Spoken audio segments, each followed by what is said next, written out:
You ask Tiger to solve. This deals with linear equations with one unknown. The final result is u equals 14. Let's solve it step by step. Group all constants on the right side of the equation. Subtract 13 from both sides.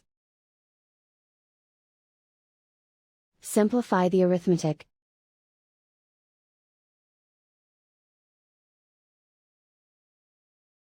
Isolate the u.